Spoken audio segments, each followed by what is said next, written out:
নমস্কার, welcome to বায়োপ্রাপ্তি YouTube channel.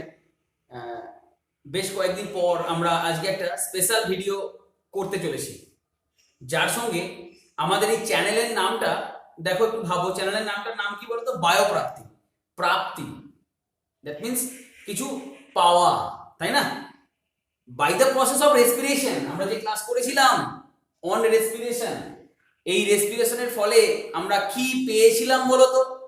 We get ATP. Very good, আমরা রেসপিরেশনের class করেছিলাম, পরপর class glycolysis, Krebs cycle, ETS, বিভিন্ন রকম প্রসেস, অ্যানারোবিক, এরোবিক, এগুলো সব আমরা দেখিয়েছি আমাদের প্রিভিয়াস ক্লাসে। আজকে আমাদের তোমাদের সেই বহু প্রতীক্ষিত ডাউট ক্লিয়ারিং ক্লাস, যেখানে আমি স্টার্টিং করলাম প্রাপ্তি এই ওয়ার্ডটাকে দিয়ে। প্রাপ্তি, that means which we gain, which we achieve. We gain by the process of respiration, that is in the form of ATP. That is ATP. How? কিভাবে সেটা আমরা দেখব, বা দেখেছি আগেও, সেটা আমরা যে স্ন্যাপশট আকারে পুরো বিষয়টাকে একবার দেখব। আরেকটা জিনিস বলে দিই, এই এটিপির মাধ্যমেই, এই এটিপি যেটা আমরা গেইন করেছি by the process of respiration, তার সাহায্যেই আজকে আমরা এই ক্লাসটা করছি। তার সাহায্যেই আমরা শক্তি পেয়ে আমরা এই ক্লাসটা করছি। অ্যান্ড তোমরা যারা এই ক্লাসটা দেখছো, তোমাদের জন্যই এই ক্লাসটা, অর্থাৎ তোমাদের জন্যই আমার এই শক্তির খরচ করা। বুঝতে পেরেছো ব্যাপারটা? তো এসো ক্লাসটা আমরা আস্তে আস্তে করতে থাকি। দেখো, প্রথমে রেসপিরেশনের একটা সংজ্ঞা দিয়ে শুরু করেছি। তো what is respiration? We all know that respiration is a process.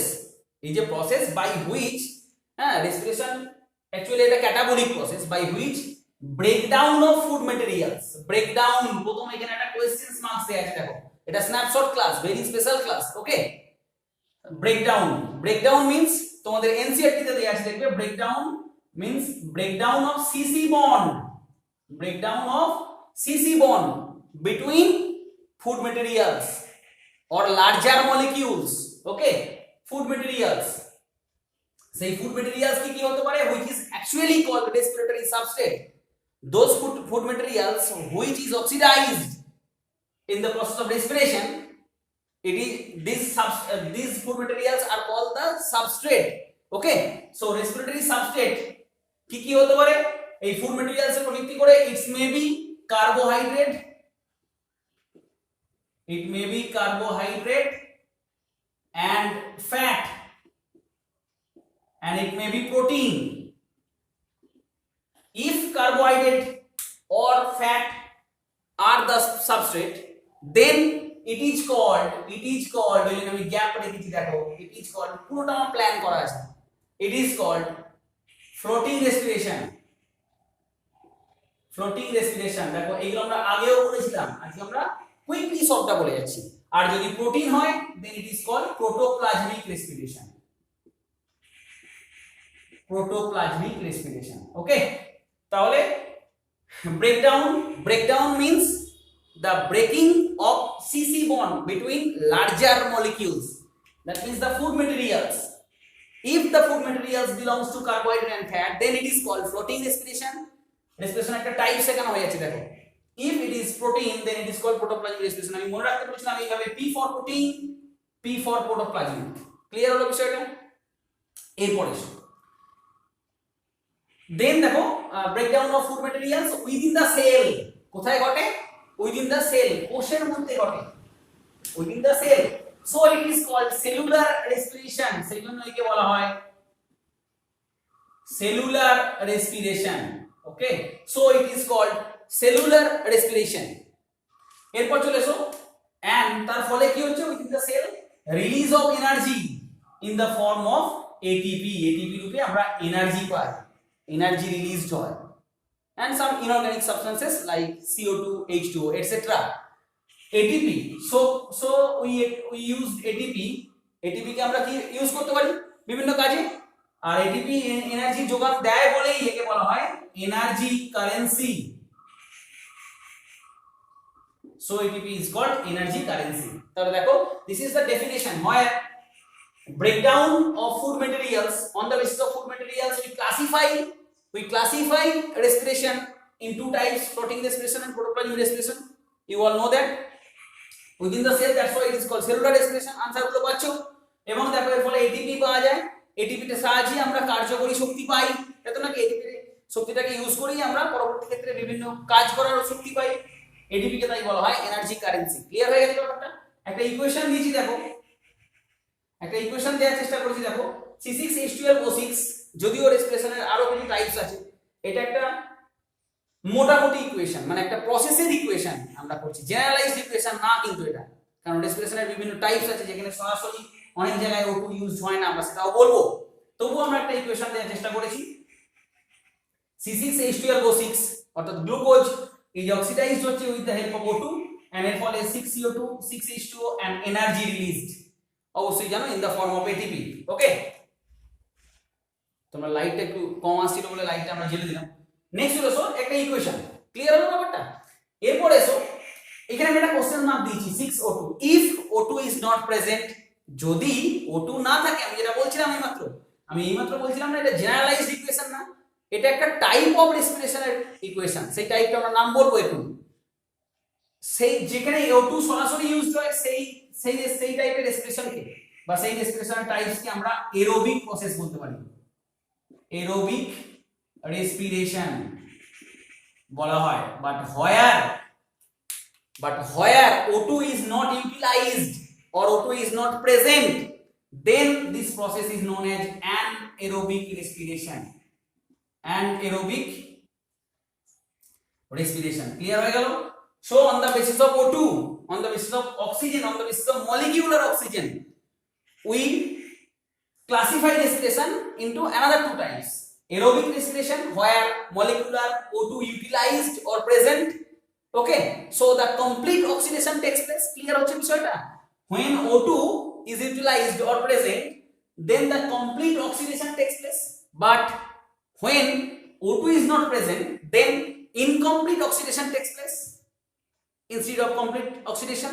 Okay, then it is called anaerobic respiration. You all know that aerobic respiration is very much common in for higher organisms. Higher organism এর বিভিন্ন সেলে aerobic respiration হয়ে থাকে। Okay, anaerobic respiration mainly common in for sulfur bacteria, methane bacteria, okay, microbes, different microbes like fungi, okay, and also from higher organism also. In case of higher organisms, muscle of human beings, anaerobic respiration formed. Muscle of human beings A anaerobic respiration ঘটে থাকে, ঠিক কি না? আবার mature মানে হিউম্যানের RBC তে anaerobic respiration ঘটে থাকে। Okay, because they lack mitochondria. Okay, fine. তাহলে দেখো ইকুয়েশন আমরা পেলাম, ইকুয়েশনের উপর ভিত্তি করে O2 কে আমরা আস্কের মধ্যে রেখে বা O2 কে আমরা পয়েন্টের উপর ভিত্তি করে, মলিকুলার উপর ভিত্তি করে আমরা রেসপিরেশনকে টু টাইপসে ভাগ করলাম, একটা এরোবিক রেসপিরেশন, একটা অ্যানারোবিক রেসপিরেশন। মেইনলি যে টাইপের রেসপিরেশন হোক না কেন, তার পরবর্তী খুব ভালো একটা পড়াশোনায় ঢুকতে চলেছি, যে টাইপের রেসপিরেশন হোক না কেন, both in case of aerobic, both in case of anaerobic. এবং এই অ্যানারোবিক রেসপিরেশনটা বলে রাখি, অ্যানারোবিক রেসপিরেশনে আমরা বিভিন্ন কি পেয়ে থাকি, আমরা বিভিন্ন কিছু অর্গানিক ম্যাটেরিয়ালস পেয়ে থাকি। আমরা যেমন এখানে কমপ্লিট অক্সিডেশনের ফলে কোন রকম অর্গানিক ম্যাটেরিয়াল পাচ্ছি না, ইনঅর্গানিক ম্যাটেরিয়াল পাচ্ছি, but here incomplete in case of anaerobic respiration we get some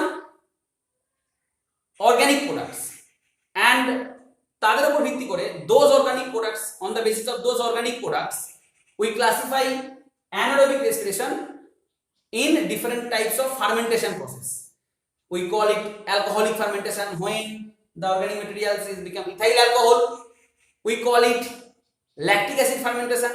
Okay, এরকম নাম দেয়া থাকে। anaerobic respiration কে আমরা fermentation বলতে পারি ওই অর্গানিক ম্যাটেরিয়ালস গুলোর ভিত্তি করে, যেগুলো আমরা পরে দেখো। এসো, তো যেটা বলছিলাম, বোথ বিভিন্ন ধরনের রেসপিরেশনের common step, the common for স্টেপসে আমরা ঢুকছি, রেসপিরেশনের স্টেপসে common for all types of respiration, very important point to be noted, common for all types of respiration, that is nothing but glycolysis. Okay, তাহলে সমস্ত রেসপিরেশনের কমন স্টেপ কি? Glycolysis. পরীক্ষায় question আসে, বিভিন্ন optional দিয়ে দিল। ওকে, তো দেখো গ্লাইকোলাইসিস অকারিন, পরবর্তী পয়েন্ট পড়েছি গ্লাইকোলাইসিস অকারিন। চলো লেখো সাইটোসল। গ্লাইকোলাইসিস ঘটে সাইটোসলে because all the enzyme related to glycolysis found in cytosol in soluble form. আমরা এগুলো বলেছি আগে, বিভিন্ন ধরনের এনজাইমস লাগে যেগুলো সাইটোসলে সলিউবল, দ্রবীভূত অবস্থায় পাওয়া যায়, ঠিক কি না? ওকে, নেক্সট চলে এসো ইভেন্টস। চলে এসো গ্লাইকোলাইসিসের ইভেন্টস, অর্থাৎ গ্লাইকোলাইসিসের ফর্ম কি থেকে কি তৈরি হয়। দেখো আমাদের পুরো সাজানো আছে। ফ্রম গ্লুকোজ, আমরা রেসপিরেটরি সাবস্ট্রেট এখানে রূপে গ্লুকোজ কে ইউজ করছি। From glucose we get after different reactions, অনেকগুলো রিঅ্যাকশনের মাধ্যমে 10 রিঅ্যাকশনস আমি লিখবো, একটু লিখতে হবে। গ্লুকোজ থেকে উই গেট, গ্লুকোজ একটা 6 কার্বন কম্পাউন্ড, সেই গ্লুকোজ থেকে আমরা পাবো পাইরুভিক অ্যাসিড অর পাইরুভেট, যেটা একটা 3 কার্বন কম্পাউন্ড।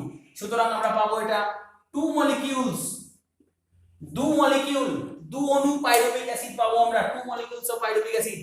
ওকে, নেক্সট চলে আসো পরের কোশ্চেনে। টোটাল স্টেপস, কতগুলো স্টেপস আছে এই প্রসেসটা হতে গেলে, কতগুলো স্টেপ আছে, step involve, how many steps? 10 steps. দেখো आंसर পাচ্ছো। ফার্স্ট 5 স্টেপস, প্রথম 5টা স্টেপকে বলা হয় preparatory phase. Preparatory phase or প্রস্তুতিমূলক পর্যায়, বাংলায় বললে কি বলা হয়? প্রস্তুতিমূলক পর্যায় বা প্রিপারেটরি ফেজ। ক্লিয়ার হয়েছে ব্যাপারটা? লাস্ট 5 স্টেজকে আমরা বলে থাকি পে অফ ফেজ।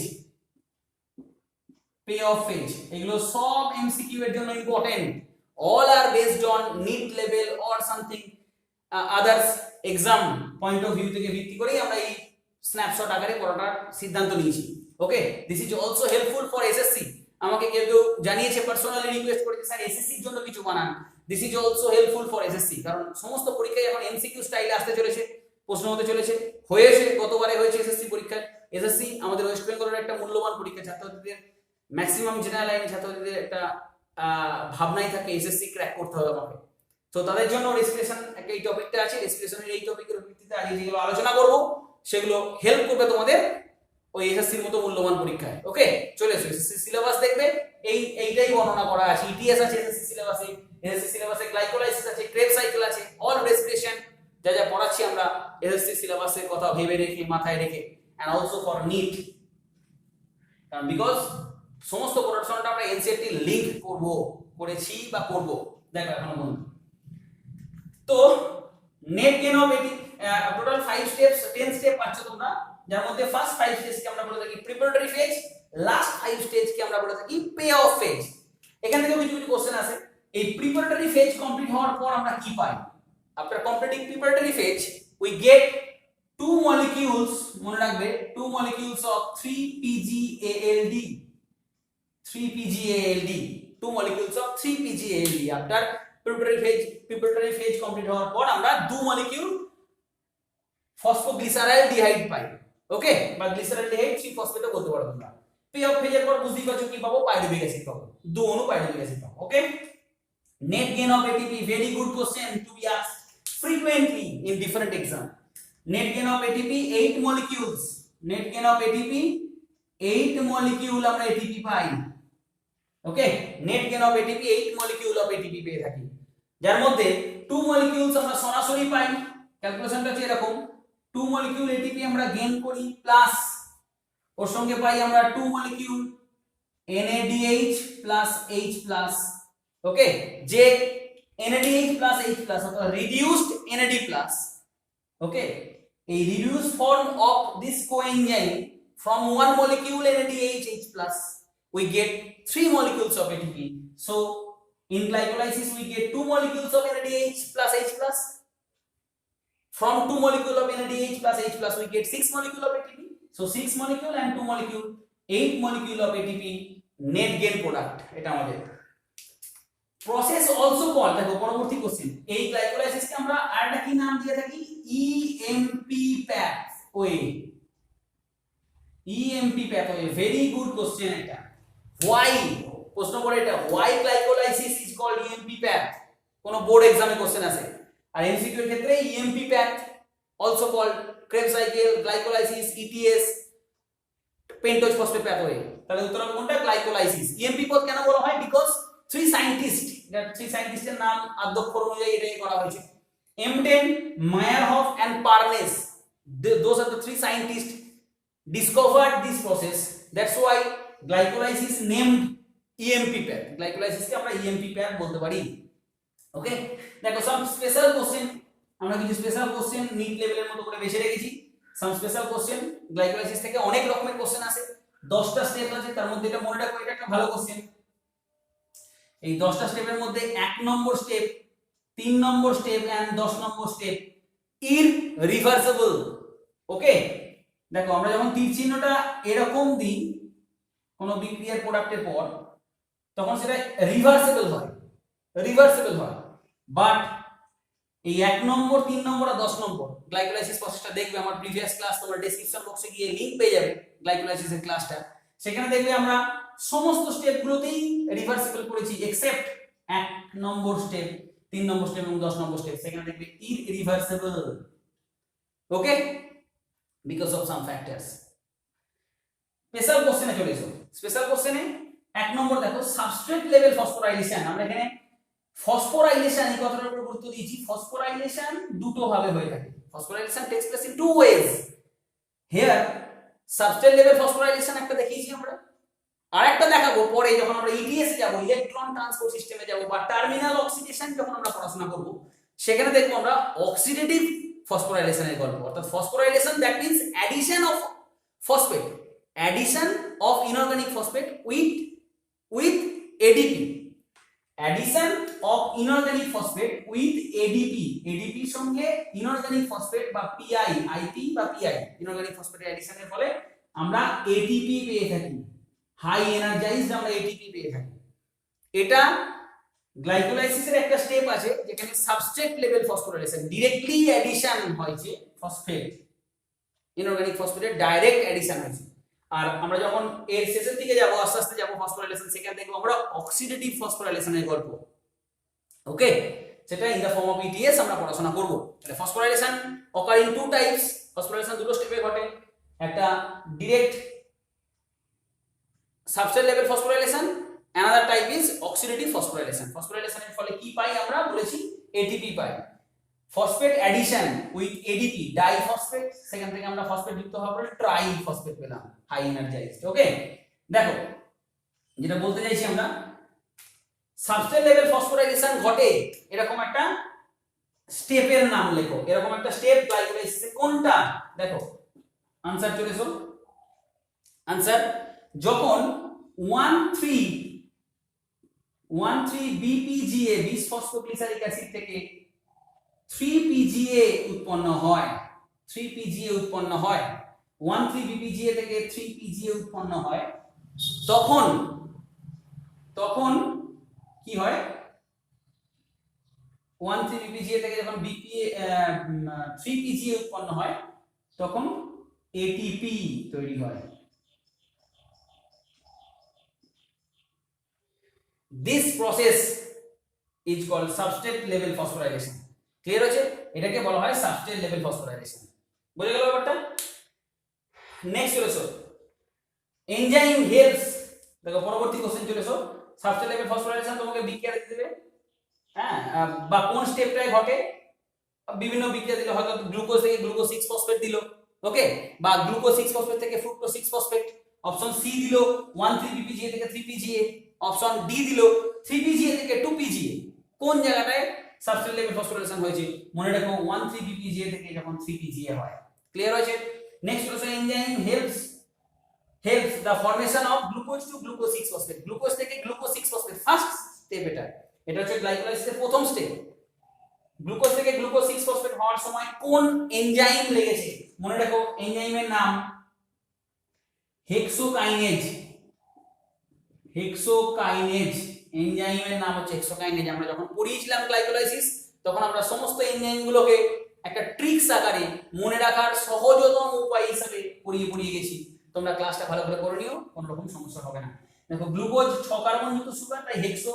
আর এই বিক্রিয়াটায় ATP ইউটিলাইজড হবে, ADP উৎপন্ন হবে। ATP এর case involve, so called kinase, ওই জন্য হেক্সোকাইনেজ এর নাম দেওয়া হয়েছে। ওকে, next very important question, in which steps NAD plus reduced into NADH plus H plus? Very good question, frequently asked. In which step, কোন স্টেপে NAD plus কোএনজাইম একটা reduced হয় কিসে NADH plus H plus এ? যখন দেখো এই স্টেপটা কি হয়, when from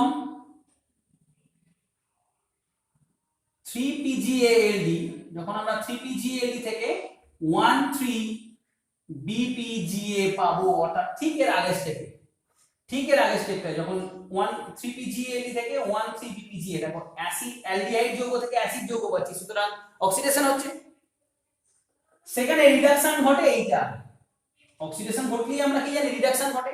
রিডাকশন কার ঘটে? কোএনজাইমটা রিডাকশন ঘটছে। ওকে, এবং এনজাইম লাগে ডিহাইড্রোজিনেজ, তাহলে in which step NAD plus reduced into NADH plus H plus 3-PGAD থেকে 1,3-BPGA, অর্থাৎ 6 নম্বর স্টেপ। এটা গ্লাইকোলাইসিসের 6 নম্বর স্টেপ, এটা যেমন 7 নম্বর স্টেপ ছিল। ওকে, এই হলো ব্যাপার, এই হলো গ্লাইকোলাইসিসের স্পেশাল কিছু কোশ্চেন যাকে নিয়ে আমরা গ্লাইকোলাইসিসটা স্ন্যাপশট আকারে করলাম। এবার দেখো এখান থেকে আমরা একটা লাইন টেনেছি, অ্যারো চিহ্ন দিয়েছি। যদি এই গ্লাইকোলাইসিসটাকে গ্লাইকোলাইসিসের পর সিস্টেমটা লিভ হয়, যদি গ্লাইকোলাইসিস থেকে বেরিয়ে আসে, অর্থাৎ গ্লাইকোলাইসিসটাই ঘটে, কমন স্টেপ এটা ঘটে গেছে, দেন অক্সিডেশন আর হচ্ছে না, দেন সেইভাবে আর জারণটা সম্পন্ন হচ্ছে না, বিকজ ল্যাক অফ অক্সিজেন। দেন তাহলে এটা কার মধ্যে ইনক্লুড হয়ে যাচ্ছে? এটা ঢুকে যাচ্ছে আমাদের 2 নম্বর রেসপিরেশনের টাইপে, যাকে বলা হচ্ছে অ্যানএরোবিক রেসপিরেশন, যেখানে শুধুমাত্র কমন স্টেপ গ্লাইকোলাইসিস ঘটার পর কিছু অর্গানিক প্রোডাক্ট আমরা দেখতে পাবো, তার বেসিসে আমরা এটাকে ফার্মেন্টেশন বলবো এবং দেখবো কি কি হয় সেটা আমরা দেখবো, আসছি। আর যদি উল্টোটা ঘটে, অর্থাৎ কমপ্লিট অক্সিডেশন ঘটে, দেন তাহলে এটা কোথায় মুভ করবে? পরবর্তী ঘটনার জন্য 1 নম্বর আমাদের যে টাইপ ছিল এরোবিক রেসপিরেশন, তার পরবর্তী ধাপে আমরা যাব। আফটার গ্লাইকোলাইসিস আমরা প্রবেশ করব ক্রেবস চক্রে। কোথায়? ক্রেবস চক্রে। দেখো চলে এসো, ক্রেবস চক্রে ঢুকে গেছি আমরা। ক্রেবস সাইকেল নাম দেওয়া হয়েছে because of the scientist Hans E. Krebs discovered this cycle, that's why it is called Krebs cycle. Krebs cycle also called, দেখো or লেখা আছে, also called TCA cycle, tricarboxylic acid cycle. Krebs cycle also called tricarboxylic acid cycle. Why? কেন? Because the first stable product of TCA cycle is citric acid. Or citrate. First stable product হচ্ছে citrate or citric acid which contain 3 carboxylic group, যেটা contain করে 3 COOH group, 3 carboxylic group, 3টে carboxylic group contain করে, that's why it is called tricarboxylic acid cycle. Clear হয়ে গেল? তাহলে Krebs সাইকেলকে কেন ক্রেবস সাইকেল বলা হয় সেটাও বললাম, আবিষ্কারের উপর ভিত্তি করে হ্যান্সে ক্রেবস, এবং কেন টিসিএ সাইকেল বলা হয় সেটাও আমরা বললাম। পরবর্তী কোশ্চেন দেখো, আমরা বলেছি হোয়ার ইট ইজ অকার, তার জন্য আমরা একটা ছবি ডায়াগ্রামে লিখেছি। হোয়ার ইট ইজ অকার মাইটোকন্ড্রিয়ায়, এটা ঘটে মাইটোকন্ড্রিয়ায়। দেখতে পাচ্ছ এই ছবিটা কি মাইটোকন্ড্রিয়ায়, তার বাইরে একটা কোষ এঁকেছি আমরা, আচ্ছা বলো, এখন আমি এখানে আছি, ওকে, আমার বাড়িতে আছি, তুমি তোমার বাড়িতে আছো, কারণ হোমে থাকাটাই সেফ এখন, ঠিক কি না? This is the message for COVID-19 lockdown period, or এখন আনলক চলছে, এই পিরিয়ডে আমার ঘরে থাকাটাই সুরক্ষার জায়গা, তাই তো নাকি? তাহলে তুমিও ঘরে, আমিও ঘরে, তোমার সঙ্গে আমার যোগাযোগের পন্থা কি? ভায়া কোন প্রসেসে করছি? ভায়া দিস ইউটিউব, তাই তো নাকি? আমি আমার পড়াশোনা বা আমার চেষ্টাটা তোমার কাছে পৌঁছে দিতে পারছি ভায়া ইউটিউব, ওকে। সেরকমই এই যে গ্লাইকোলাইসিস থেকে আমরা ক্রেবস সাইকেলে মুভ করব, গ্লাইকোলাইসিস ছিল সাইটোসলে ঘটেছিল, দেখো এখানে আমরা স্কেচ দেখিয়েছি, যেখানে গ্লুকোজ থেকে তৈরি হয়েছিল কি? পাইরুভিক অ্যাসিড, 10 খানা স্টেপের মাধ্যমে, ঠিক কি না? এবং এই ঘটনাটা কোথায় ঘটেছিল? This is cytosol, but now event গুলো ঘটবে কোথায়? মাইটোকন্ড্রিয়ায় ঘটবে। তাহলে মাঝখানে গ্লাইকোলাইসিস আর ক্রেবস সাইকেলের মাঝখানে ভায়া বা মিডিয়া বা ইন্টারমিডিয়েট স্টেপ কি, এটা হচ্ছে ইন্টারমিডিয়েট স্টেপ, সেটা দেখাচ্ছি। দেখো এইভাবে পড়াশোনা করতে শেখো, পড়াশোনাটা ইজি হবে, ফান হবে। গ্লুকোজ থেকে পাইরুভিক অ্যাসিড, পাইরুভিক অ্যাসিড থেকে তৈরি হবে acetyl CoA, acetyl CoA, CoA নেমে এ তখন ক্রেবস সাইকেলে অংশগ্রহণ করবে। এ এবার ক্রেবস সাইকেল, এটা গোল করলাম বিকজ এটা ক্রেবস সাইকেল। তাহলে দেখো একটা স্টেপ পাচ্ছি না, একটা স্টেপ পাচ্ছি না, যেখানে পাইরুভিক অ্যাসিড থেকে, pyruvic acid is the product of glycolysis, এই পাইরুভিক অ্যাসিড থেকে তৈরি হচ্ছে কি অ্যাসিটাইল কোএ, যেটা বললাম আমরা এই ক্রেবস সাইকেলে অংশগ্রহণ করছে, এই ক্রেবস সাইকেলে অংশগ্রহণ করছে। তাহলে এই পাইরুভিক অ্যাসিড থেকে অ্যাসিটাইল কোএ তৈরি হওয়া এটা একটা ইন্টারমিডিয়েট স্টেপ, তার লিঙ্কার স্টেপ। পরীক্ষায় কোশ্চেন আছে linker molecule or linker substance between glycolysis and Krebs cycle, that is acetyl CoA. এই ফরমেশন হওয়ার সময় this step is known as oxidative, আমরা পড়াবার সময় বলেছি দেখবে decarboxylation, oxidative decarboxylation, কারণ এটা 3 কার্বন যুক্ত যৌগ থেকে এটা 2 কার্বন যুক্ত, অর্থাৎ carbon die oxide D carboxylation বেরিয়ে যাচ্ছে, কার্বন ডাই অক্সাইড বেরিয়ে যায়, D carboxylation, oxidative D carboxylation. এবং এই স্টেপে আমরা গেইন করি 2 molecules NADH plus H plus, যার থেকে আমরা যখন আমরা রেসপিরেটরি ব্যালেন্স শিট দেখাবো সেখান থেকে আমরা 6 অণু এটিপির গল্প পাবো। যখন ব্যালেন্স শিট করে যাও, রেসপিরেটরি ব্যালেন্স শিট এনসিআর যে একটা পয়েন্ট, সেই ব্যালেন্স শিটে আমরা গ্লাইকোলাইসিস তুমি লিখে যাও, গ্লাইকোলাইসিসের ফলে খাতা ডান দিকে লিখে যাও, গ্লাইকোলাইসিসের ফলে 6 অণু 8 অণু এটিপি আমরা গেইন করেছি। নাও গ্লাইকোলাইসিস আর ক্রেবস সাইকেলের অন্তর্বর্তী পর্যায়ে ইন্টারমিডিয়েট ফেজে, সেখানে আমরা 2 অণু NADH প্লাস H প্লাস, এটা মানেই আমরা 6 মলিকিউল আরো এটিপি গেইন করলাম, কারণ আমরা জানি 1 molecule NADH plus H plus থেকে 3 মলিকিউল এটিপি পাই, ঠিক কি না? এটা অনেকবার আমি বলে দিয়েছি। Acetyl CoA and the step is process is known as oxidative decarboxylation, point to be noted, খুব ইম্পর্টেন্ট একটা জায়গা, যেখানে অ্যাসিটাইল কোএ তৈরি হয়েছে, অ্যাসিটাইল কোএ ডিকার্বক্সিলেশনের ফলে 2 কার্বন যুক্ত হয়ে গেছে, যেটা পার্টিসিপেট করেছে কোথায় ক্রেবস সাইকেলে। ক্লিয়ার হলো? ছকটা বুঝতে পেরেছো কেন আমি এভাবে ভাবিয়েছি বিষয়টা? দেখো গ্লাইকোলাইসিস সাইটোসলে ঘটেছে, সেখান থেকে মুভ করেছে মাইটোকন্ড্রিয়ায়, অ্যাসিটাইল কোএ তৈরি হয়েছে ইন্টারমিডিয়েট মলিকিউল, সেটা ক্রেবস সাইকেলে অংশ নিয়েছে। ক্লিয়ার হয়ে গেছে? মাইটোকন্ড্রিয়া আমি বেশ কয়েকটা পয়েন্টিং করে রেখেছি কারণ আমার লাগবে পরে। মাইটোকন্ড্রিয়া দিস পোরশন, অন্তঃপর্দা পরিবৃত যে পোরশনটা সেটাকে বলা হয় ম্যাট্রিক্স, যে ধাত্রটা, অর্থাৎ মাইটোকন্ড্রিয়ার মধ্যে যে ম্যাট্রিক্স ধাত্র থাকে তাকে বলা হয় matrix. Okay, this is outer membrane, this is inner membrane. দেখতে পাচ্ছ যেগুলো ক্রিস্টি হয়েছে, এগুলো অমূলাকার উপবৃদ্ধি সৃষ্টি করেছে মাঝে মাঝে ইনভ্যাজিনেট হয়ে, সেটাকে বলা হয় ক্রিস্টি, আর সেটা অন্তঃপর্দার একটা ইনভ্যাজিনেশন, তাই ইনার মেমব্রেন। এবং দুটি পর্দার মাঝে যে গ্যাপ মাইনিউটলি দেখো পয়েন্টিংটা করেছি, যাকে বলা হয় পেরিমাইটোকন্ড্রিয়াল স্পেস। দোজ পয়েন্ট আমার দরকার লাগবে, এই ইনার মাইটোকন্ড্রিয়াল স্পেস আমার লাগবে, আমার ম্যাট্রিক্সের গল্প লাগবে, এন্ড অলসো পেরিমাইটোকন্ড্রিয়াল স্পেস, এগুলো আমার কাজে লাগবে, দেখতে পাবো, আসছি আমি। আচ্ছা, নেক্সট দেখো এই ক্রেবস সাইকেলের পরবর্তী কোশ্চেন এসে, তাহলে ক্রেবস সাইকেলের নাম টিসিএ সাইকেল কেন, কোথায় ঘটে আমরা বলে দিয়েছি, ক্রেবস সাইকেলকে লিংক করেছি, একটা লিঙ্কার স্টেপ গ্লাইকোলাইসিস ক্রেবস সাইকেলে অক্সিডেটিভ ডিকার্বক্সিলেশন। ক্রেবস সাইকেলের মাধ্যমে আমরা আলটিমেট কি পেয়েছি, how many molecules NADH plus H plus and FADH2 balance sheet বলছিলাম না, এখানে আমরা মনে রাখবে after Krebs cycle we get 6 molecule NADH plus H plus, 6 অণু NADH পাবো, H প্লাস পাবো, এবং পাবো 2 মলিকিউলস FADH2, 2 মলিকিউলস আমরা FADH2 পাবো, 2 মলিকিউল আমরা FADH2 পাবো। ক্লিয়ার হলো ব্যাপারটা?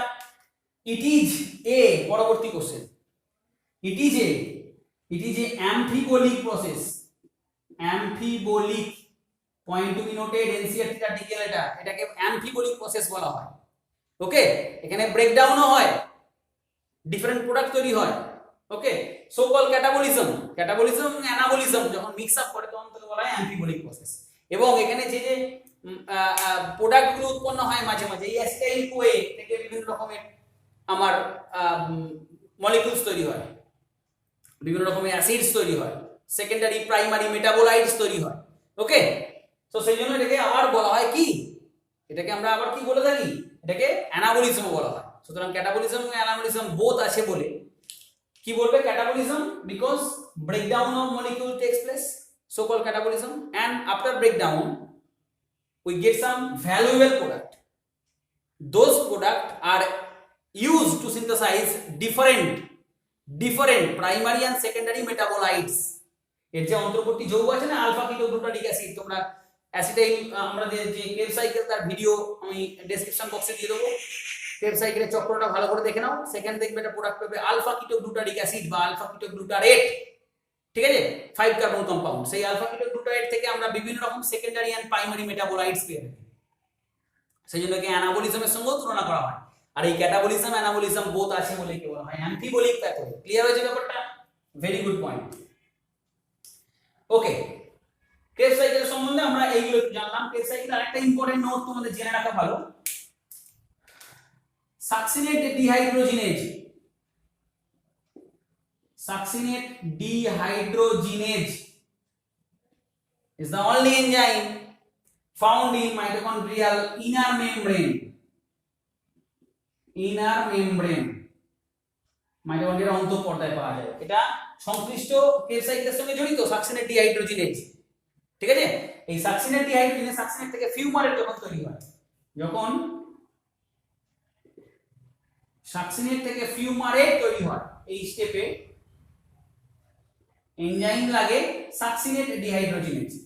এখানে দু অণু FADH2, এই যে দু অণু FADH2 বলছিলাম না, এই টু মলিকিউল FADH2 তৈরি হয় এই জায়গায়। এই প্রক্রিয়াতে FAD থেকে FADH2 তৈরি হয়। ওকে, বোঝা গেল ব্যাপারটা? এই স্টেপে এনজাইম লাগে সাকসিনেট ডিহাইড্রোজিনেজ, যেটা মাইটোকন্ড্রিয়াল ইনার মেমব্রেনে পাওয়া যায়। এটা খুব ইম্পর্টেন্ট নোট, পরীক্ষায় খুব কোশ্চেন আসে। All the enzymes related to Krebs cycle found in mitochondrial matrix except succinate dehydrogenase found in mitochondrial inner membrane.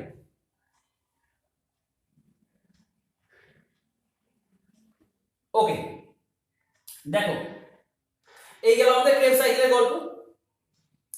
এই Krebs সাইকেলে দেখো এখানেও আমি 6 অণু NADH প্লাস H প্লাস পেয়েছি, 2 অণু FADH2 পেয়েছি, আমরা গ্লাইকোলাইসিসও পেয়েছিলাম 2 molecules NADH plus H plus, intermediate স্টেপেও আমরা 2 molecule NADH plus H plus পেয়েছি। এই কোএনজাইমস গুলো, এই যে কোএনজাইমস গুলো পাচ্ছি, বিজারিত ফর্মে পাচ্ছি, রিডিউসড ফর্মে পাচ্ছি, এগুলো যখন আবার অক্সিডাইজড হয়, একটা চেন অফ ইলেকট্রনের একটা স্রোত চলে, যেটা ঘটনাটা ঘটে কোথায়? যে ঘটনাটা ঘটে কোথায়? মাইটোকন্ড্রিয়াল ইনার মেমব্রেনে। and the last process, so the last process of aerobic respiration, that is the most important, terminal oxidation, third step, terminal oxidation। এটাও আমাদেরকে পড়াশোনা করতে হবে, যেখানে আলটিমেট আমরা এনার্জি গুলো পাবো এই রিডিউসড কোএনজাইম গুলো থেকে। রিডিউসড কোএনজাইম গুলো থেকে আমরা এনার্জি গুলো পাবো কিভাবে? এই টার্মিনাল অক্সিডেশনের মাধ্যমে, যেখানে যার একটা মূল্যবান পর্যায় হলো ETS, যার একটা মূল্যবান পর্যায় হলো ইলেকট্রন ট্রান্সপোর্ট সিস্টেম। সেই ইলেকট্রন ট্রান্সপোর্ট সিস্টেম ঘটনাটা ঘটে মাইটোকন্ড্রিয়ার ইনার মেমব্রেনে। আবারও বলছিলাম মাইটোকন্ড্রিয়ার ইনার মেমব্রেন, ওই জন্য আমরা ইনার মেমব্রেনটাকে বক্স করে রেখেছি। মাইটোকন্ড্রিয়ার ইনার মেমব্রেনে যখন এই রিডিউসড কোএনজাইম গুলো অক্সিডাইজড হয় পুনরায়, তখন সিস্টেমে ওরা প্রোটন এবং ইলেকট্রন গুলো ছেড়ে দিয়ে যায়। সেই প্রোটন গুলো পাম্প হয়। সেই প্রোটন গুলো দেখো, এই ধরো মাইটোকন্ড্রিয়াল ইনার মেমব্রেন, এই mitochondrial inner membrane, this is inner membrane, this is matrix part, এটা এদিকে ম্যাট্রিক্স পার্ট আর এদিকে হচ্ছে পেরি মাইটোকন্ড্রিয়াল স্পেস। যখন আমরা বললাম রিডিউসড কোএনজাইম গুলো অক্সিডাইজড হয়, তখন কিছু প্রোটন চলে আসে পেরি মাইটোকন্ড্রিয়াল স্পেসে, আর ইলেকট্রন গুলো তখন বাহিত হয় এইভাবে। ইলেকট্রন তখন চলতে থাকে inner mitochondrial space, inner membrane বরাবর, আর প্রোটন গুলো তখন পাম্প হয় কোথায়? প্রোটন গুলো তখন চলে আসে কোথায়? পাম্প হয় না বলে প্রোটন গুলো পাস করে কোথায়? পেরি মাইটোকন্ড্রিয়াল স্পেসে। ওকে, পেরি মাইটোকন্ড্রিয়াল স্পেসে আসে, যেগুলো পরবর্তী ক্ষেত্রে আমরা দেখেছি থ্রু এটিপি সিনথেজ কমপ্লেক্স 5, যেটা তার অক্সিজেন পার্টিকেল মেনলি তার F0 পোরশন দিয়ে পুনরায় আবার এখানে আসে। আমরা বলবো কোথায় আসে? ম্যাট্রিক্সে আসে। এই মুভ করতে আমাদের তৈরি হয়, এই মুভমেন্টের ফলে আমরা পাই এটিপি। আমরা আসছি বলছি আমরা, দেখো তাহলে যেটা বলছিলাম টার্মিনাল অক্সিডেশন, যার একটা মূল্যবান পর্যায় হচ্ছে ইটিএস। টার্মিনাল অক্সিডেশন দুটো ধাপে ভাগ করা হয়, একটা ইটিএস আর একটা হলো ফসফোরাইলেশন। ওকে, অক্সিডেটিভ ফসফোরাইলেশন, বোঝা গেল ব্যাপারটা? এই ইটিএসটাকে আমরা মেইনলি কোশ্চেন আমরা নিচ্ছি। নাম্বার অফ কমপ্লেক্সেস আমরা জানি 5টা complexes involve. Number of complexes involve in ETS 5 complexes জানি, যার মধ্যে number 1 NADH dehydrogenase complex, number 2 succinate dehydrogenase complex. Okay, complex 3 যেটা ছিল cytochrome B and cytochrome C1, cytochrome B and cytochrome C1। Okay, complex 4 যেটা ছিল cytochrome A and A3, তাই তো নাকি? তাহলে মনে করে নাও একবার, complex 1 NADH dehydrogenase, complex 2 succinate dehydrogenase, complex 3 cytochrome B and cytochrome C1, complex 4 cytochrome A cytochrome A3, যেখানে দুটো কপার সেন্টার ছিল, মনে করে দেখো দুটো কপার সেন্টার ছিল। ঠিক বলছি কথাটা? এটারও ক্লাসটা তোমরা ডেসক্রিপশন বক্সে পেয়ে যাবে। তো এই ইলেকট্রন কমপ্লেক্সগুলোর মাধ্যমে চেন আকারে ইলেকট্রনের স্রোত যাবে কোথায়? কোথায় যাবে? মাইটোকন্ড্রিয়াল ইনার মেমব্রেন বরাবর যাবে। মাইটোকন্ড্রিয়াল ইনার মেমব্রেন বরাবর ইলেকট্রনের একটা স্রোত নামবে, ইলেকট্রনের একটা ফ্লো নামবে। ক্লিয়ার হচ্ছে বিষয়টা? এই মুভমেন্ট জনিত কারণেই আমার এটিপিটা আমরা গেইন করে থাকি। কমপ্লেক্স 5 যেখানে আমরা, সেখানে এটিপি পেয়ে থাকি। ওকে, সেজন্য আমরা লিখেছি নাম্বার অফ কমপ্লেক্সেস 5, আর কমপ্লেক্স 5 এর নামটা আমরা বলে দিই। কমপ্লেক্স 5 এর নাম কি? এটিপি সিনথেজ। দেখো আমরা লিখেছি, এই যে name of complex 5 that is ATP সিনথেজ। Complex 5 এর নাম হলো ATP সিনথেজ। Name of complex 5 that is ATP সিনথেজ। Clear হচ্ছে বিষয়টা? ইলেকট্রন আর এই যে আমরা কমপ্লেক্স 1 আর কমপ্লেক্স 2 কমপ্লেক্স 3 কমপ্লেক্স 4 বললাম, এদের মাঝে মাঝে কিছু মোবাইল ইলেকট্রন ক্যারিয়ার আছে। এটা খুব ইম্পর্টেন্ট কোশ্চেন। দেখো আমি একটা কোশ্চেন আকারে দিয়েছি, electrons are from complex 1 and 2। Electrons গুলো কমপ্লেক্স 1 আর 2 থেকে যেগুলো ইলেকট্রন গুলো এসেছে, বেরিয়েছে, সেই ইলেকট্রন গুলো কমপ্লেক্স 3 তে আসবে। কার মাধ্যমে? কমপ্লেক্স 3 তে আসবে ভায়া কে? ইউকিউ, ইউবিকুইনোন। মনে আছে? ইউবিকুইনোন রিডিউসড হয়ে গেল কিসে? ইউকিউH2 তে, ইউবিকুইনোল হয়ে গেছিল। ইউবিকুইনোন দোজ ইলেকট্রনস গুলোকে নেয়ার মাধ্যমে ইউবিকুইনোল হয়ে গেছে, ঠিক কি না? তাহলে কমপ্লেক্স 1 এবং কমপ্লেক্স 2 যে ইলেকট্রন গুলোকে রিলিজ করে, সেই ইলেকট্রন গুলো কমপ্লেক্স 3 তে আসে ভায়া ইউকিউ, ইউবিকুইনোন। নেক্সট কোশ্চেন চলে আসো, ফ্রম কমপ্লেক্স 3 ইলেকট্রন আসবে কোথায়? কমপ্লেক্স 4 এ। সেখানেও একটা ভায়া আছে, দেখো, মোবাইল ইলেকট্রন ক্যারিয়ার, যার নাম সাইটোক্রোম সি। Cytochrome C. আচ্ছা, কমপ্লেক্স 4 আমরা কি কি বললাম? কমপ্লেক্স 4 বললাম cytochrome A and cytochrome A3। এটা আমরা লিখলাম, এখানে দুটো কপার সেন্টার আছে, 2 copper Cu centre, 2 copper centre. Complex 3 হচ্ছে cytochrome B and cytochrome C1। এগুলো নিশ্চয়ই তোমাদের আগে নোট করা আছে, দেখে নিও। ক্লিয়ার হলো ব্যাপারটা? তাহলে এই ধরনের কোশ্চেন গুলো আমাদের আসে।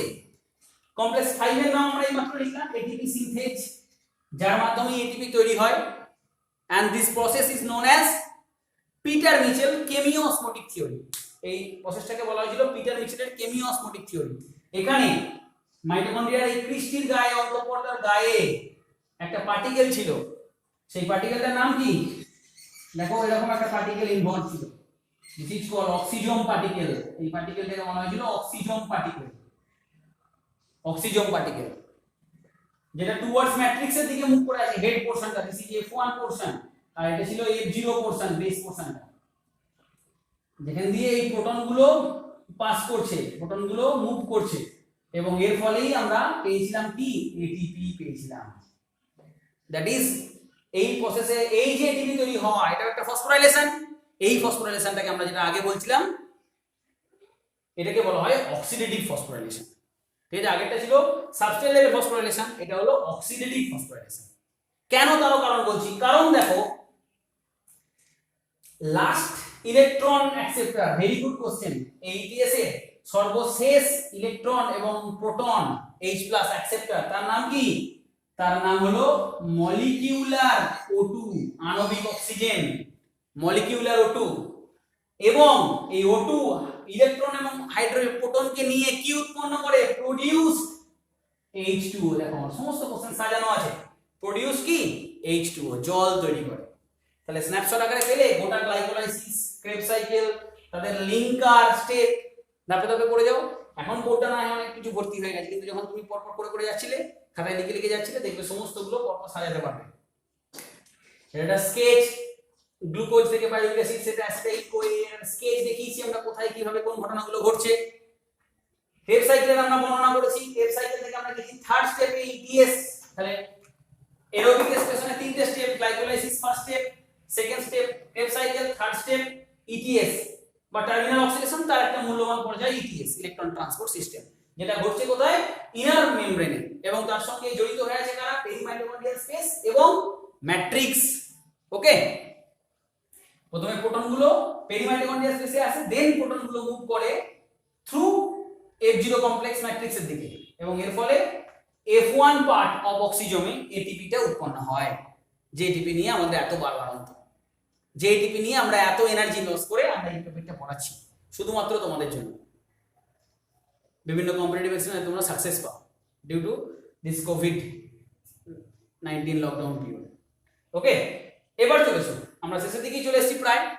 আমরা বলছিলাম এই গ্লাইকোলাইসিস থেকে এটা তো এরোবিক রেসপিরেশন গেল, আর একটা টাইপের রেসপিরেশন পাই না, অ্যানারোবিক রেসপিরেশন, যেখানে আমরা বলছিলাম ইনকমপ্লিট অক্সিডেশন। এখানে কি ঘটে? ইনকমপ্লিট অক্সিডেশন ঘটে। ইনকমপ্লিট অক্সিডেশন ঘটে কারণ এখানে O2 ইউটিলাইজড হয় না, এবং এর ফলে আমরা বিভিন্ন অর্গানিক প্রোডাক্টস পাই, এবং তার বেসিসে আমরা এটাকে ফার্মেন্টেশনও বলে থাকি, অলসো কল্ড ফার্মেন্টেশন বা সন্ধান। একটু নিচু ক্লাসে 9-10 এর বইতে, 9-10 এর বইতে তোমরা ফার্মেন্টেশনকে একটা টাইপ করে দেয়া আছে, দেখবে রেসপিরেশন একটা টাইপ করে দেয়া আছে। তো মনে রাখবে তোমরা, fermentation is included with anaerobic respiration. কারণ কার প্রসেসের মধ্যে পড়ে? অ্যানারোবিক প্রসেসের মধ্যে পড়ে। ক্লিয়ার হয়েছে? দেখো এবার যেটা বলছিলাম, বিভিন্ন কম্পাউন্ড, অর্গানিক কম্পাউন্ডের ভিত্তি করে এই ফার্মেন্টেশনকে দুভাগে ভাগ করা হয়েছে। একটা হচ্ছে অ্যালকোহলিক ফার্মেন্টেশন,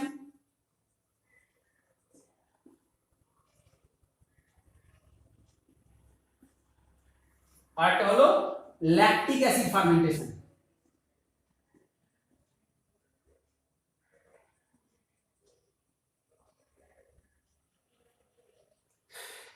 এবারে যেহেতু এই সময়ে পরীক্ষা টরীক্ষা বা ক্লাস হচ্ছে না, কোনো প্র্যাকটিক্যাল হচ্ছে না, সুতরাং পর্ষদ থেকে কিছু স্যাম্পল কোশ্চেন পেপার প্রোভাইড করা হচ্ছে ছাত্রছাত্রীদের জন্য।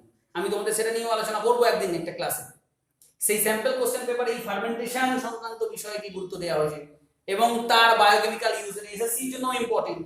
অ্যালকোহলিক ফার্মেন্টেশন, যেখানে ইথাইল অ্যালকোহল C2H5OH, OH হচ্ছে main product. Different types of wine প্রোডাকশনের জন্য ফার্মেন্টেশনের গুরুত্ব আমরা দেখতে পেয়েছি। আমরা পেয়েছিলাম ডিফারেন্ট টাইপস অফ কার্ড, মানে দই প্রস্তুতির জন্য ল্যাকটিক অ্যাসিড ফার্মেন্টেশন জড়িত। ওকে, এই ল্যাকটিক অ্যাসিড ফার্মেন্টেশন মাসেলে হয়, আমাদের উন্নত প্রাণী দেহের মানে হিউম্যান বিংস এর মাসেলে হয়। যখন আমরা খুব কাজ করি তখন আমাদের মাসেল ক্লান্ত হয়ে যায় because of this lactic acid formation. When we took rest, যখন আমরা একটু রেস্ট নিই তারপরে ল্যাকটিক অ্যাসিডটা অপসারিত হয়ে যায়, we move into another action, আমরা তখন আবার কার্য করার ক্ষমতা পাই। ঠিক আছে, একে বলা হয় পেশিগত ক্লান্তি বা muscle fatigue of muscle. Clear হয়েছে বিষয়টা? এখানে ল্যাকটিক অ্যাসিড পেয়ে থাকি। এইটা নিয়েও আমরা ফার্মেন্টেশনের ডিটেইলস ক্লাস করেছি, তার ইকোনমিক ইম্পর্টেন্স আমরা দেখিয়েছি। তো এই হলো টোটাল রেসপিরেশনের একটা ডাউট ক্লিয়ারিং ক্লাস। তবে তোমাদের এনসিইআরটি বইতে 14.6 আর্টিকেলে একটা ইন্টার রিলেশনশিপ দেয়া আছে, সেটাও আমি দেখাচ্ছি।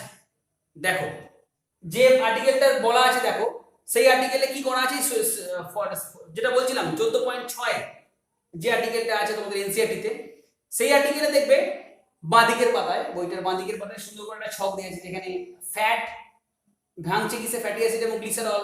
সেই ফ্যাটি অ্যাসিড এবং গ্লিসারলের কি ফেট হয়, কিভাবে তারা গ্লাইকোলাইসিসে সেই কমন পর্যায়ে ঢোকে রেসপিরেশনের, দেখতে পাবে তার একটা চেন। দেখো আমি এখানে বোর্ডে দেখাচ্ছি, স্কেচ করে দিয়েছি, দেখতে পাবে তোমরা কিভাবে কার্বোহাইড্রেট হ্যাঁ, সেখান থেকে গ্লুকোজের গ্লাইকোলাইসিস প্রক্রিয়ার মাধ্যমে আবার সেই একই রকম ভাবে শক্তি উৎপন্ন করছে। কিভাবে প্রোটিন ইনভলভ হচ্ছে সবটা দেখো অন ইওর মনিটর দেখতে পাওয়া যাচ্ছে, বোর্ডে দেখতে পাওয়া যাচ্ছে, অন ইওর স্ক্রিন। ওকে ওকে, এখানে আমাদের যে স্টার চিহ্ন দেওয়া আছে, যেগুলো যেগুলো আমাদের স্টার চিহ্ন দেওয়া আছে, সেই স্টার চিহ্ন দেওয়াগুলো এনসিইআরটি বইয়েতে তোমরা যাবে, এনসিইআরটি বইয়েতে তোমরা দুটো দেখতে পাচ্ছ। আমরা এনসিইআরটি বইয়ের ছবিটাও দেখিয়েছি এবং তার পাশে আমি যে স্টার চিহ্ন দিয়ে যে ব্লকগুলো এনসিইআরটি বইয়ে করে দেওয়া নেই সেটা আমি স্টার চিহ্ন দিয়ে দেখিয়ে দিয়েছি, দেখতে পাচ্ছ তোমরা স্ক্রিন। ওকে, ফাইনালি আমরা মুভ করছি কিসে, আমাদের লাস্ট পড়াশোনা। জাস্ট একটু দেখে নাও, ছোট্ট একটা আমরা ডাটা দেবো, তাহলে শেষ করবো আমরা এই ক্লাসটা, আমাদের ডাউট ক্লিয়ারিং ক্লাসটা, যার নাম হলো আরকিউ, রেসপিরেটরি কোয়েশ্চেন্ট। খুব মূল্যবান একটা পড়াশোনা। What is respiratory quotient? RQ means volume of CO2 evolved,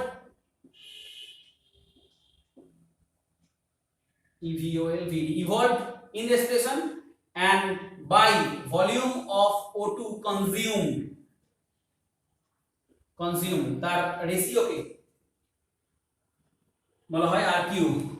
ওকে, এই আরকিউ এর ভ্যালু ফর কার্বোহাইড্রেট, মনে রাখবে এটা, for carbohydrate 1, for protein less than 1, এই ভ্যালুগুলো মনে রাখলেই হবে, less than 1 that is 0.9, for fat also less than 1 that is 0.7, তোমাদের ট্রাইপ্যালমেটিক একটা উদাহরণ দেওয়া আছে দেখবে। For organic acid, malic acid, যদি আমরা ম্যালিক অ্যাসিডের একটা एग्जांपल নিই, এটা greater than 1, greater than 1 malic অ্যাসিডের ক্ষেত্রে, ফর ম্যালিক অ্যাসিড 1.3 এর মান পাবে, এরকম বিভিন্ন মান পাবে। দুটো স্পেশাল আরো জিনিস দেখিয়ে দিই। ফর সাকুলেন্টস, অর্থাৎ ক্যাম চক্রের জন্য, ক্যাম সাইকেল, সাকুলেন্টস এর সঙ্গে ক্যাম সাইকেল জড়িত, ফটোসিনথেসিস এর ক্যাম সাইকেল জড়িত, সাকুলেন্টস এর ক্ষেত্রে আরকিউ এর ভ্যালু হচ্ছে 0, and for anaerobic respiration তার ক্ষেত্রে ভ্যালু হলো ইনফিনিটিভ। কারণ দেখো অ্যানারোবিক রেসপিরেশন তোমার O2 কনজিউমড এর জায়গাটা কি পাচ্ছ 0, কাউকে 0 দিয়ে ভাগ করলে কি হবে, ইনফিনিটিভ হবে না। তাই in case of anaerobic respiration RQ value হচ্ছে ইনফিনিটিভ। ক্লিয়ার হয়ে গেল বিষয়টা?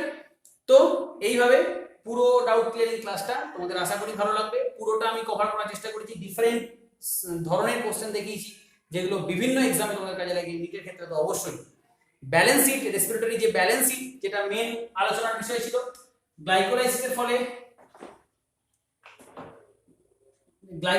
ফলে আমরা পেয়েছি 8 মলিকিউলস। আমাদের যে ইন্টারমিডিয়েট স্টেপটা ছিল অর্থাৎ অক্সিডেটিভ ডিকার্বক্সিলেশন, সেখানে পেয়েছি 6 মলিকিউল। আমরা ক্রেব সাইকেল যেটা পেয়েছি সেখানে পেয়েছি 24 মলিকিউল এটিপি, তাই না? 24 মলিকিউল কিভাবে, আমরা 6 মলিকিউল দেখো NADH+ H+ পেয়েছিলাম, সেখান থেকে আমরা কি পাবো, 1 মলিকিউল থেকে আমরা পাই 2 মলিকিউল, সরি হ্যাঁ 3 মলিকিউল এটিপি। 1 মলিকিউল NADH থেকে আমরা ক্রেব সাইকেলে কি পেয়েছিলাম, আমরা ক্রেব সাইকেলে পেয়েছিলাম 6 মলিকিউল NADH+ H+। আমরা 2 মলিকিউল থেকে পাই 6 মলিকিউল এটিপি। ওকে, তাহলে 3 6 18 মলিকিউল এটিপি পাবো, 6 মলিকিউল NADH থেকে 18, আর এর ফলে 4 অণু পাবো। 2 মলিকিউল NADH থেকে আমরা 4 মলিকিউল এটিপি পাবো, 18 4 22। ওকে, আর আমরা এই ক্রেব সাইকেলের শেষে, ক্রেব সাইকেল প্রক্রিয়ায় আমরা সরাসরি 2 অণু জিটিপি পেয়েছিলাম, সেটাকে আমরা 2 অণু এটিপি বলতে পারি। 24 অণু, ক্রেব সাইকেলে 24 অণু। সুতরাং টোটাল এটিপি ব্যালেন্স শিট যেটা 24 আর 30 আর 38, 38 molecule, that is respiratory balance sheet. ওকে, এই হলো টোটালটা। এটা যদিও বিভিন্ন বইতে বিভিন্ন ভাবে দেয়া আছে, 36 মলিকিউলস কোথাও দেয়া আছে, 32 মলিকিউলস, আধুনিক হিসাব করলে 32 মলিকিউলস তোমরা পাবে। So this is the class. এটা আমরা আদর্শ যেটা ব্যালেন্স শিট সেটা আমরা দেখানোর চেষ্টা করেছি। পুরো ক্লাসটা করো, যতটা বেশি চেষ্টা করেছি তোমাদের সমস্ত ডাউটগুলো ক্লিয়ার করার। আশা করি তোমাদের ভালো লাগবে। ওকে, এনজয় করবে ক্লাসটা। এবং এরপরে তোমরা বিভিন্ন কোশ্চেন্সগুলো করতে বসো। তারপরে যে যে ধরনের কোশ্চেনগুলো যদি আটকায় সেই কোশ্চেনগুলো আমাকে তোমরা কমেন্ট বক্সে বা পার্সোনালি কন্ট্যাক্ট করে আমাকে লিখে জানাও। ওকে, যেহেতু তোমাদের জন্য এই ডাউট ক্লিয়ারটা বানাতে পেরেছি, সুতরাং এরপর তোমাদের যে সৃষ্টি হওয়া ডাউট সেগুলোও আমরা একটা ক্লাস করে দেবো। থ্যাংক ইউ ভেরি মাচ, প্রত্যেকে ভালো।